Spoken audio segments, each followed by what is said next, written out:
Have you ever had a date that was an unmitigated disaster? So you will guess that I have. His name was Ian. This was COVID. We were all online. I really liked him. He was attractive, he was kind, he was funny. On date 3, Ian shared his political views with me. He talked about George Floyd. He talked about immigration. He talked about family values, and I was horrified. I actually felt so sick that I was lost for words, which is an unusual state of being for me. So I did what any self-respecting communications expert would do in that minute, and I hung up quite quickly on Ian.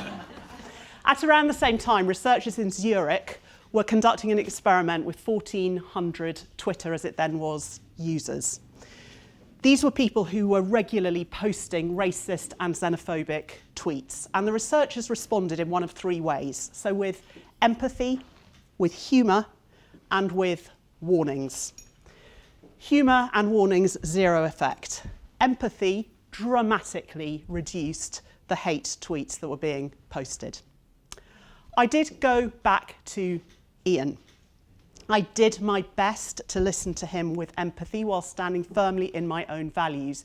He told me that people always labelled him and never listened, which actually wasn't that surprising. But anyway, so I engaged with him, standing as firmly as I could in my own values. I would like to tell you that Ian became a card-carrying, smug liberal like me. And we waltzed off into the sunset together. That did not happen. We lost touch quite soon after that, and I don't know whether there was any long-term impact for him of our conversations. So why am I telling you all of this? It's because when I think about shaping the future, I think about the big conversations that I think we need to have. Conversations about AI, conversations about global warming, conversations about global governance. And I'm just going to remember what comes next. I search the heavens, I find nothing. I look at my card, let's see if that's more helpful. Look at the right bit of my card. Yes, so when I think about those conversations, I don't think that we need to disagree any less, or even that we need to learn to disagree any less strongly. I think what we need to learn to do is to disagree better, by which I mean disagree in ways that are more likely to create solutions that work better for more people more of the time. And the tool that can help in big conversations and in little ones is, in my view, empathy. So I'd like to just paint a picture of what I think empathy looks like, because I love this picture. So I invite you to think of a disagreement that you might be having in your life or have had recently with somebody. Little or big, work or home, doesn't matter.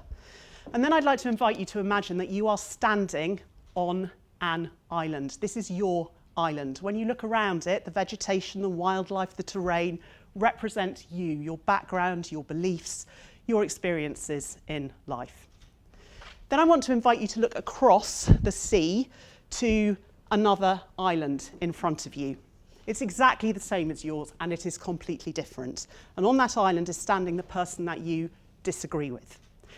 When we are in disagreement, often what we do is whip out our handy megaphone that most of us keep in our back pockets, and we broadcast to the other island about the merits of our own one. Unsurprisingly, the person on the other island has their own portable megaphone, this being the age of tech, so they get their megaphone out and they shout back. And not very much happens except quite a lot of noise and some distress often.